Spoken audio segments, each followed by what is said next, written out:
कहानी बन जाते थे। आज फिर हम आपको हमारी कहानियों के माध्यम से मोहब्बत की उन गलियों में ले जाने का प्रयत्न कर रहे हैं जहां आप फिर से इमोशनल हो जाएंगे। धन्यवाद।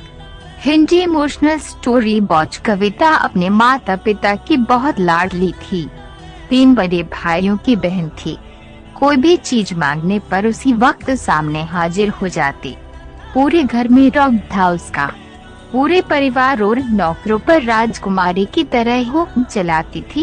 कविता स्कूल में भी पूरा रौब था उसका। बड़े घर की लाडली जो थी वह, ऐसे ही उसने कॉलेज में दाखिला लिया। उसकी ठाट बाट, बड़ी गाड़ी में आना जाना, हर दिन नया फैशन देखकर हर कोई उससे दोस्ती करना चाहता था। थोड़े ही दिनों में उसके बहुत से दोस्त बन गए। पूरे कॉलेज में उसकी अपनी ही एक पहचान थी। इन दिनों उसके घर एक रिश्ता आया। खानदानी लोग थे और पापा की पुरानी जान पहचान थी उनके साथ। कविता के साथ कोई जबरदस्ती नहीं थी, पर कविता ने फिर भी हाँ कर दी, क्योंकि वह अपने परिवार से बहुत प्यार करती थी। वह जानती थी कि वे यह लोग उसका अच्छा ही सोचेंगे। लड़के का नाम राज था। राज काफी पढ़ा लिखा और समझदार लड़का था। ससुराल वाले भी बहुत अच्छे थे। ससुराल में कविता की जगह वैसी ही थी जैसी कि मायके में। कोई भी कार्य कविता की सलाह के बिना नहीं होता था। सबकी लाडली बहू बन गई थी वह। फिर उसके घर एक बेटे का जन्म हुआ। राहुल कविता को जान से प्यारा था। पोता पाकर ससुराल वाले तो फूले नहीं समाते थे। कविता कभी कभी सोचती कि उसकी किस्मत कितनी अच्छी है। उसका हर अपना उसे कितना प्यार करता है। चाहे जीवन में कैसा भी समय आए, मेरे अपने हमेशा मेरे साथ हैं। मैं कभी अकेली नहीं हो सकती। कितनी खुशकिस्मत हूँ मैं। पर शायद कविता की खुशियों को उसकी अपनी ही नजर लग गई थी।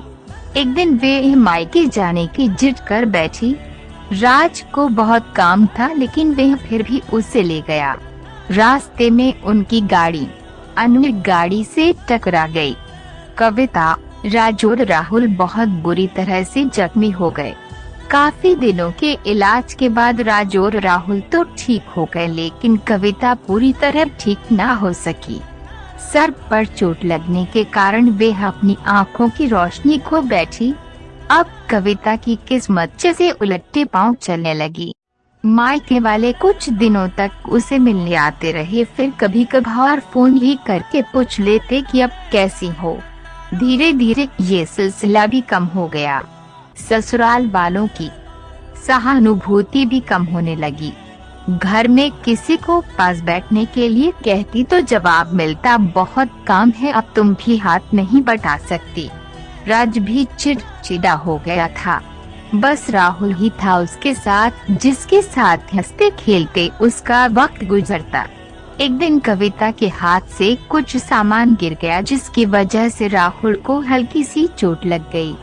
कविता के सास ससुर ने राहुल को उससे अलग कर दिया है कि कहीं उसके ना देखने की वजह से बच्चे का कोई नुकसान ना हो जाए।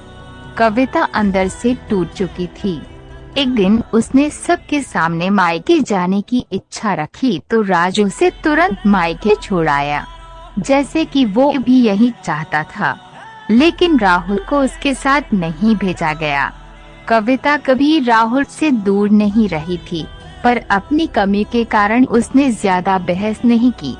कविता को लगा कि वह 3-4 दिन वहाँ रहेगी तो थोड़ा हवा पानी बदल जाएगा, क्योंकि वे कितने दिनों से कहीं भी बाहर नहीं गई थी। घर वाले भी इतने दिनों बाद उसे देखकर कितने खुश होंगे। कविता के घर पहुँचने पर सब लोग बहुत खुश हुए। खाने में सब कुछ कविता की पसंद का ही बना था। उसने अपने मम्मी पापा और भाई भाभियों से दिल खोलकर बातें की। उनके छोटे छोटे बच्चे भी बुआ के साथ घुल मिल गए थे। रात को सोने के वक्त जब वे कपड़े बदलने लगी तो उसे पता चला कि उसका बैग तो बहुत भरा हुआ था। वह सब समझ गई। वह बहुत उदास हो गई। कुछ दिनों तक तो सब ठीक रहा, फिर जैसे सब बदलने लगा। सबका व्यवहार बदल रहा था। वह लोग जैसे थक चुके थे उससे। सब लोग घुमा फिरा कर पूछने लगे कि राज कब आ रहा है उसे ले जाने। वह बहाना बना देती, जबकि वह जानती थी कि उस घर में अब उसके लिए कोई जगह नहीं। कविता से चलते वक्त कुछ ना कुछ नुकसान हो जाता। थोड़ी बहुत टोका टाकी उसे सुनाई देती, वह टाल देती। एक दिन उसके हाथ से लगकर एक कीमती फूलदान टूट गया। छोटी भाभी ने बहुत हंगामा मचाया। कविता के माता पिता रोज के झमेलों से तंग आ गए थे। उन्होंने राज को खुद से फोन कर दिया। राज कविता को अपने घर ले गया। कविता को अपने परिवार वालों से ये उम्मीद न थी, जिस कविता के कहे बिना घर में एक पत्ता भी नहीं हिलता था, उस घर के लिए वह बोझ बन चुकी थी।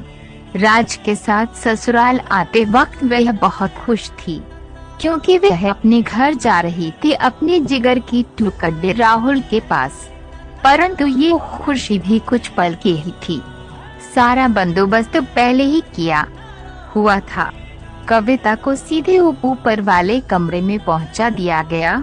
राहुल से दूर रहने की सख्त चेतावनी दी गई। एक काम वाली लता को उसकी जिम्मेदारी सौंपी गई, जो उसके खाने पहनने जैसी जरूरतों का ध्यान रखती। कविता ज्यादातर चुप ही रहती।